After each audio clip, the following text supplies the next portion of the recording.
que estáis aquí para pasar el rato y oír lo que ahora vamos a ir desgranando. Como no es la primera vez que vengo a Chipión, hace escasamente unos meses estuve presente en la Hermandad del Nazareno, pero no hablando del rocío, sino de la devoción a María y de la fe en María, en la figura de María la Virgen. Pero para hablar del rocío sí que es verdad que es la primera vez. Entonces, bueno, cuando me llamaron desde esta hermandad para ver qué tema tratar, pues creímos lo más conveniente hacer un recorrido histórico, más o menos pormenorizado, de los más de 7 siglos de historia documentada de la devoción rociera. Porque quizás sea, al ser la primera vez, lo mejor para entrar en profundidad, para analizar el devenir de esta devoción. Quiero empezar desgranando o diferenciando más bien la aparición legendaria de la Virgen del Rocío de su aparición histórica. La leyenda, y os traigo esa pintura de Santiago Martínez en pantalla, queda recogida por vez primera en las reglas más antiguas que se conocen de la Hermandad Matriz de Almonte, unas reglas que se redactaron en el año 1757 y fueron aprobadas canónicamente en 1758, cuyo ejemplar facsímil os traigo, lo podéis ver, ahora mismo lo tenéis ya en pantalla. Pues como os decía, a mediados del siglo XVIII queda recogido por vez primera la aparición legendaria de la Virgen del Rocío y dice así: entrado el siglo XV de la encarnación del Verbo Eterno, un hombre que o apacentaba ganado o había salido a cazar, hallándose en el término de la villa de Almonte, en el sitio que llamaban de la Rocina, cuyas incultas malezas le hacían impracticable a humanas plantas y sólo accesible a las aves y silvestres fieras, advirtió en la vehemencia del ladrido de los perros que se ocultaba en aquella selva alguna cosa que les movía a aquellas expresiones de su natural instinto. Penetró, aunque a costa de no poco trabajo, y en medio de las espinas halló la imagen de aquel sagrado lirio intacto de las espinas del pecado. Vio entre las zarzas el simulacro de aquella zarza mística, ilesa en medio de los ardores del original delito. Miró una imagen de la Reina de los Ángeles de estatura natural, colocada sobre el seco tronco de un árbol. Era de talla y su belleza peregrina. Vestíase de una túnica de lino entre blanca y verde, y era su portentosa hermosura atractivo aún para la imaginación más libertina. No sé si se han parado a analizar que lo primero que hace la leyenda es fecharse. Está recogida por vez primera a mediados del siglo XVIII en este libro que se redacta en 1757, y lo primero que hace la leyenda es decir que entrado el siglo XV de la encarnación del Verbo Eterno, un hombre que apacentaba ganado o había salido a cazar, y lo primero que hace es fechar la leyenda. Entrado el siglo XV, y una leyenda que queda recogida, como recalco, en el siglo XVIII. Sin embargo, la aparición histórica de la Virgen del Rocío se remonta mucho más atrás. El primer documento que nos habla de la existencia de una ermita en el término de la Rocina dedicada a la Virgen, a Santa María, está, como pueden leer en la pantalla, en el archivo de la Casa Ducal Medina Sidonia, en la vecina localidad de San Lucas de Barrameda. Se trata de una carta en la que queda recogido el texto que ahí pueden leer. Está escrito en el castellano de la época, ¿vale? Pero es de fácil traducción. Si se fijan, se menciona la ermita de las Rocinas como referente, es decir, está ubicando unas dehesas y unas zonas colindantes a la zona de la Rocina, y se menciona la ermita de la Rocina, se toma como referencia para ubicar el resto de los espacios. Eso, analizándolo detenidamente, nos hace ver que ya en el año 1309, esta carta está fechada el 12 de octubre de 1309, era esta ermita lo suficientemente conocida como para que quien redacta esta carta la tome para ubicar el resto de los espacios. Por lo que la existencia de la primitiva ermita del Rocío sí se puede fechar en torno a finales, los últimos años ya, del siglo XIII, que sí se concretaría con el reinado de Alfonso X el Sabio, que fue quien reconquista al Islam el condado de Niebla, y tiene una lógica también la existencia de la ermita en aquel lugar. Y digo lo de la lógica porque hoy en día el Rocío es un lugar, no es un lugar de paso, es un lugar al que tenemos que ir. Pero entonces lo era, puesto que, bueno, Alfonso X establece en lo que después derivó en ser el Coto de Doña Ana, ahí establece el cazadero real. Y la ermita está en un punto aproximadamente equidistante, si se fijan en el plano que tienen en pantalla, un plano que es de 1579 aproximadamente, está en un punto equidistante entre los pueblos del Condado de Niebla, de la costa onubense, del Aljarafe de Sevilla y de la costa gaditana. Eso justifica que las primeras hermandades, las más antiguas, sean, por ejemplo, las de los pueblos colindantes al Rocío: Almonte, Villamanrique, Pilas, La Palma del Condado, Moguer, pero también están entre las más antiguas Sanlúcar de Barrameda, Rota, el Gran Puerto de Santa María e incluso la propia ciudad de Cádiz. Se ha podido documentar la existencia de devotos en la ciudad de Cádiz ya en el año 1669. Eso está recogido en el Archivo Municipal de Almonte, una donación que se recibe desde Cádiz, capital, en el año 1669 para la obra pía de Santa María de la Rocina. Y sabemos que en el siglo XVIII Cádiz capital tiene hermandad filial del Rocío, solamente que sucedería igual que sucede con las hermandades de Rota y del Gran Puerto de Santa María, que desaparecen y hasta la segunda mitad del siglo XX no son refundadas de nuevo.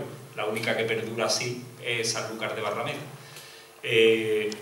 ¿Pero por qué esta vinculación? Pues porque el Rocío era lugar por donde cruzaban los caminos que unían todos estos pueblos, de manera que era un lugar estratégico para difundir con rapidez la nueva religión que se imponía, que era el cristianismo. De manera que colocando una imagen mariana en un lugar por donde transitaba muchísima gente, era una manera, un vehículo por el que divulgar ampliamente y con relativa rapidez la nueva religión.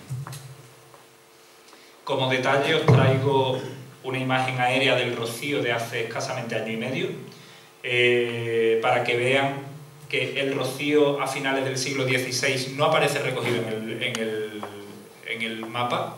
Sí se recoge Almonte, Sanlúcar, pero el Rocío sin embargo no, para que vean a lo que ha llegado a ser hoy en día, una aldea de magnitud impresionante.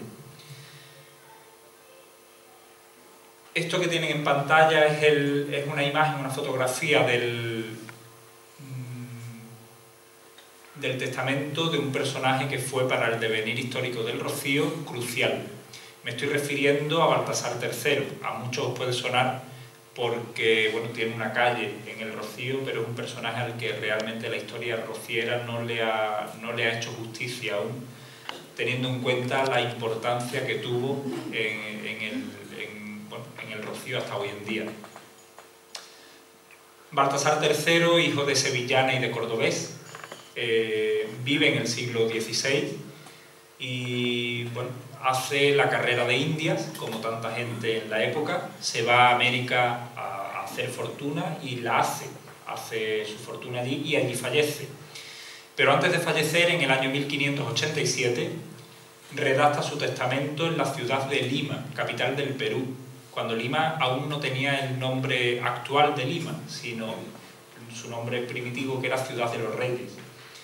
Pues en esta ciudad redacta su testamento, como decía, en el año 1587, especificando, está claro que no había hecho mella en su devoción a la Virgen del Rocío, ni el pasar del tiempo, ni la distancia geográfica, de manera que especifica que deja en testamento 2.500 pesos ensayados para la fundación de una capellanía en la ermita de Santa María de las Rocinas, y dice textualmente que está en términos de la villa de Almonte.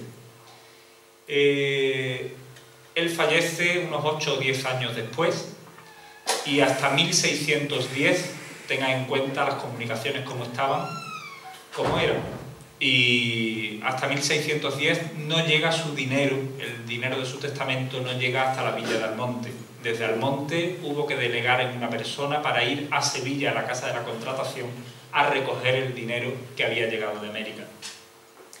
En el testamento, que lega 2.500 pesos ensayados, especifica además que 500 sea para la edificación de la casa del capellán, para dar cobijo a un sacerdote permanentemente allí, y los otros 2.000 se invirtieran en tierras y en ganados que, arrendándose, produjeran unas rentas con las que mantener los gastos de la capellanía, es decir, el sueldo del capellán, su mantenimiento y todas las obras de reparación que tanto la casa como la ermita necesitaran. Blanqueo, reparación de ventanas, de puertas, de techumbre. Tenemos que tener en cuenta también el lugar donde se levanta la ermita del Rocío. Estamos al borde mismo de una marisma, un lugar donde la humedad es casi permanente durante todo el año. Una casa cerrada allí, aún hoy, se deteriora con muchísima más rapidez que en cualquier otra localidad, teniendo en cuenta todo esto, bueno, la meteorología del lugar. Evidentemente, las puertas, las ventanas y las techumbres eran, bueno, de madera. Los materiales de construcción eran ladrillos de barro cocido y madera para todas las techumbres, las ventanas y las puertas. La madera, ¿cuál? La de pino, que era lo que abundaba en la zona y lo que abunda. Y se han podido documentar obras de reparación a lo largo de todo el siglo XVII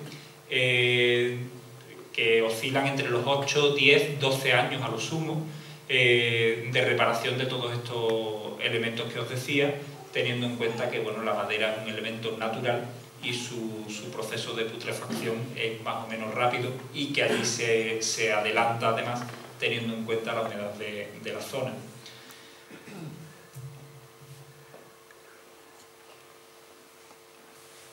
Hoy en día perdura de aquellos elementos que él establece en el testamento. No sé si conocen, imagino que sí, otra de las tradiciones del pueblo de Almonte es la saca de las yeguas. Cada 26 de junio son recogidos las yeguas que pastan en libertad durante todo el año en las marismas de Doñana y son llevadas hasta el pueblo de Almonte. La Virgen del Rocío tiene su propio ganado, ¿vale? Y se hierran, es un hierro que conservamos en el santuario, que además le compete a uno de los vicepresidentes, es al que le compete el mantenimiento del ganado de la Virgen. Tiene yeguas y tiene vacas como cualquier otro almonteño, en libertad durante todo el año en la marisma, y se hierran sus potros nuevos o sus becerros nuevos, se hierran cada año con el anagrama de María, la A y la M.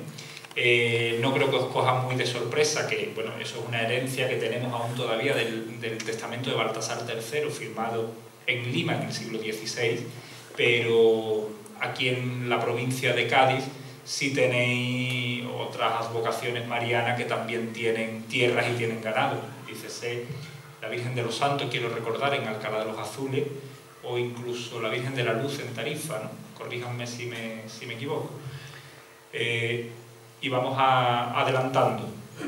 Ya en el siglo XVIII, fíjense, este grabado está fechado en el año 1754, y ahí es donde está su importancia, porque este lo manda a hacer el canónigo de la Catedral de Sevilla, don José Carlos Tello de Eslava, que era natural de Almonte, que después de haberle regalado a la Virgen las primeras ráfagas metálicas que la Virgen tiene, son las que tiene puestas actualmente, las que suele lucir en romerías de Pentecostés. él y su hermana Isabel le regalan a la Virgen del Rocío las primeras ráfagas metálicas, como decía, en el año 1733. Y le regalan también una media luna, que también es la que luce la Virgen, y le regalan una saya bordada.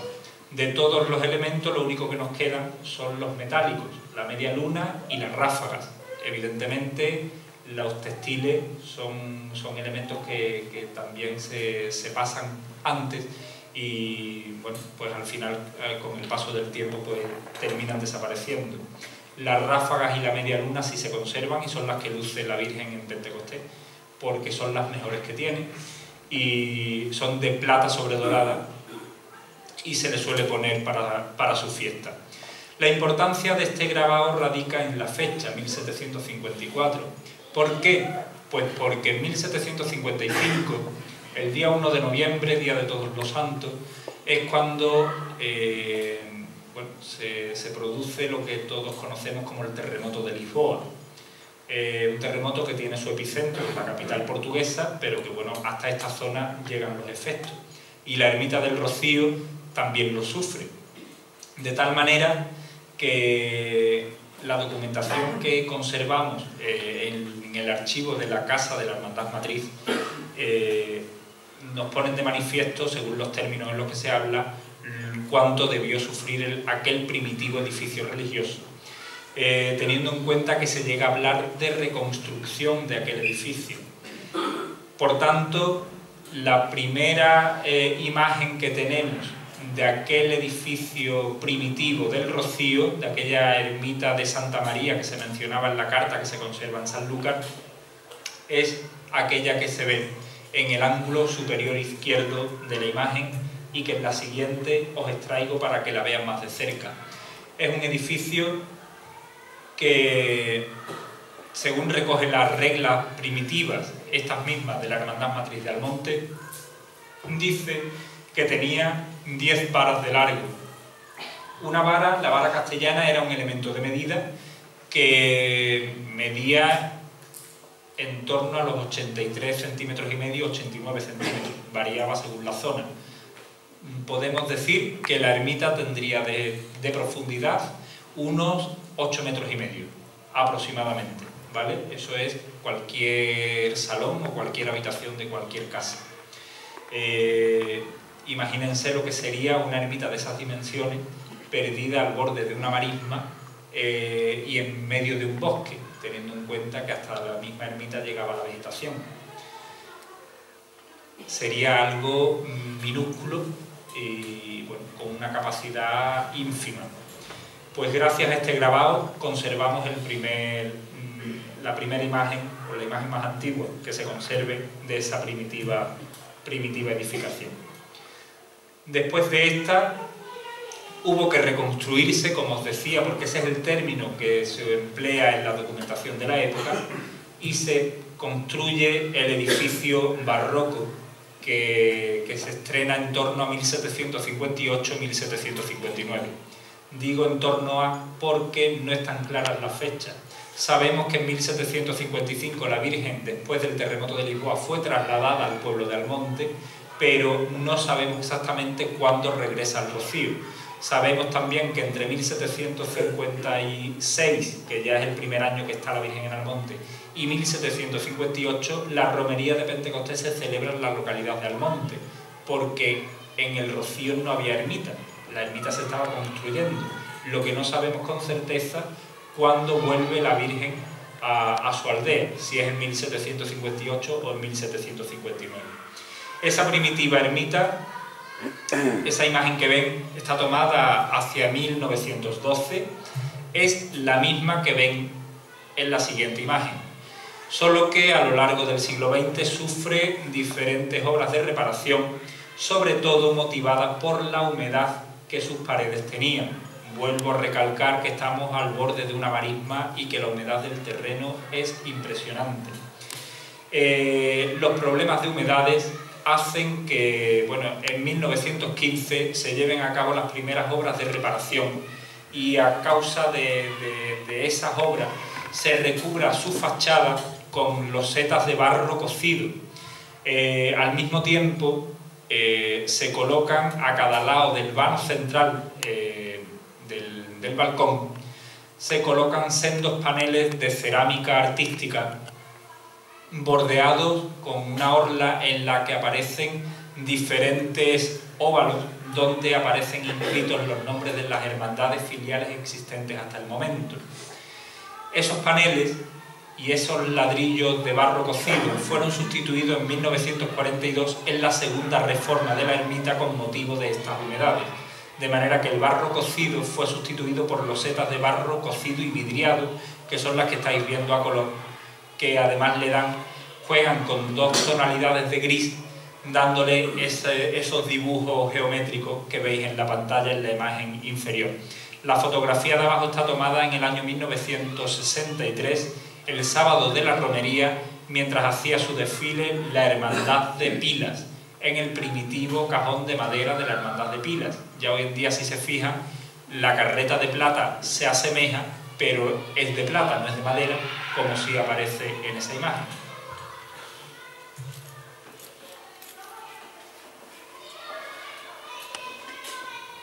Debo decir, antes de continuar con lo que tenéis en pantalla, que esos paneles, porque si se fijan en la imagen inferior, los paneles que os decía que se habían colocado originariamente fueron sustituidos por otros dos paneles de cerámica artística, ampliando su cenefa, porque se habían ampliado también el número de hermandades filiales, de manera que los óvalos que aparecían en los azulejos de 1915 tuvieron que ser multiplicados en número para que cupieran ya el número de hermandades filiales que peregrinaban al Rocío, que eran en torno a las 20 y tantas. Con esto vamos a entrar en uno de los momentos más emblemáticos quizás de la devoción rociera, puesto que pone de manifiesto, como ahí se puede leer, la relación materno-filial del pueblo de Almonte para con la Virgen del Rocío, hacia la que tiene por patrona desde el año 1653. He cogido esta cita porque creo que puede ser es una cita bibliográfica, puede ser quizás la que mejor resuma este sentimiento. Dice que la historia del Rocío está llena de acontecimientos donde se pone de manifiesto la fe del pueblo de Almonte hacia su patrona. Pero si tuviéramos que destacar alguna de estas manifestaciones, esa sería la que hoy conocemos con el nombre del Rocío Chico. Os pongo un poco en antecedentes. Sabemos que en 1810 las tropas francesas invaden la península ibérica. Bueno, pues en 1810 el pueblo de Almonte se lleva a la Virgen del Rocío al pueblo para estar allí en la parroquia. Lo hace temiendo lo peor y viendo ya también cómo el yugo francés está haciendo su efecto en el pueblo de Almonte. Al pueblo de Almonte mandan precisamente al capitán Dussault, que estaba bajo las órdenes del mariscal Soult, que lo tienen su nombre en pantalla, en una documentación original de la época que tuve la oportunidad de poder fotografiar en la propia ciudad de Cádiz.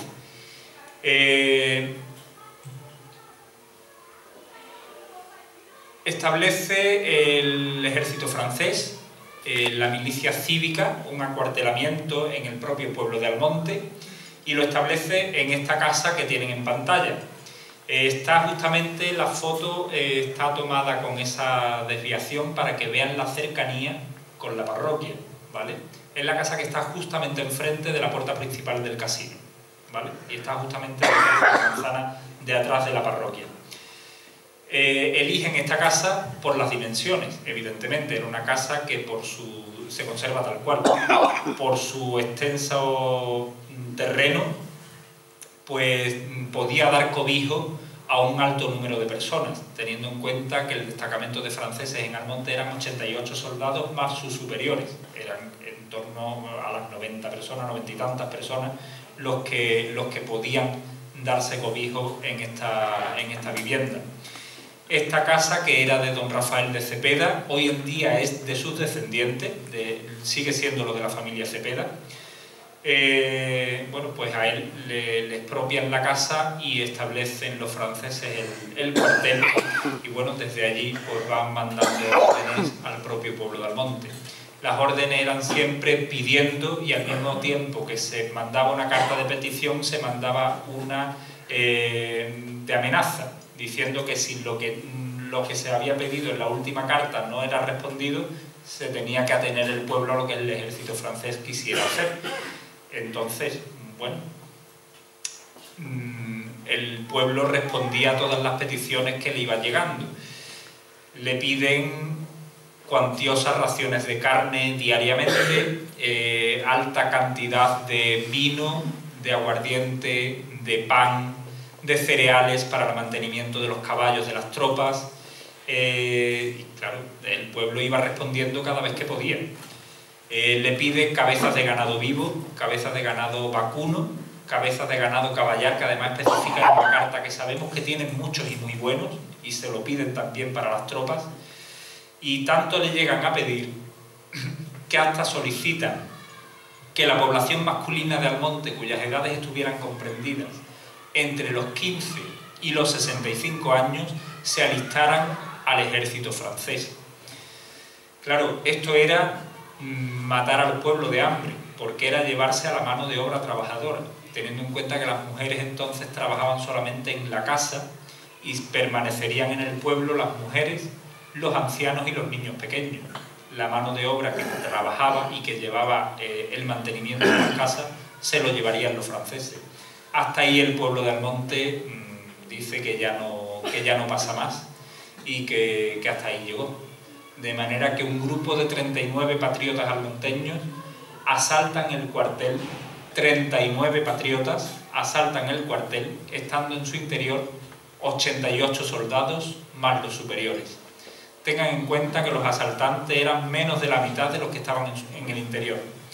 Pues entran por el zaguán, la puerta principal es la que tienen ahí en primer plano, es lo que aquí llamáis casa puerta. Allí estaba este portón que hoy en día está colocado en el apeadero de la Casa Hermandad, de la Hermandad Matriz, dando acceso directo a la sala de juntas. Está en un lugar preeminente de todo el edificio, porque a mediados del siglo XX la familia Cepeda bueno, restituye este portón para que el original se conserve, lo conserve la Hermandad Matriz. Teniendo en cuenta que a través de este portón hoy se conserva en él, como pueden observar en esta imagen de aquí de la derecha, justo debajo de la mirilla, que es el agujero circular casi perfecto que está en la parte superior y más grande, justo debajo hay son tres clavos, y justo debajo del clavo más a la izquierda hay un orificio, si lo pueden apreciar, que es el orificio que produjo un primer disparo, que bueno, inició una trifulca que se lleva a cabo en el interior de la casa, que acaba con la vida de 5 soldados, el capitán Dussault y toda la tropa retenida en su interior. De manera que, claro, que un pueblo pequeño como Almonte haga frente al ejército francés ya es vergonzante, pero si además hace frente y mata a 6 personas, entre ellos al capitán, pues más vergonzoso todavía. Eso, claro, levantó la ira del ejército de Napoleón, de manera que manda y dice textualmente alguna carta al pueblo rebelde de Almonte, mandan 100 dragones, dice así, para saquear, degollar e incendiar la población. Son esos todos los términos que utiliza la documentación de la época. Los mandan desde Sevilla, que vayan 100 dragones y 800 infantes del ejército francés para saquear, degollar e incendiar la población almonteña. Almonte, una vez más, como en cada ocasión que se ve angustiado, dirige las súplicas a su patrona, ¿vale? La Virgen del Rocío estaba en Almonte, como os decía, desde el año 1810, desde febrero de 1810. Y esto sucedía en agosto de este mismo año, de 1810. Pues en la madrugada del 19 de agosto, el pueblo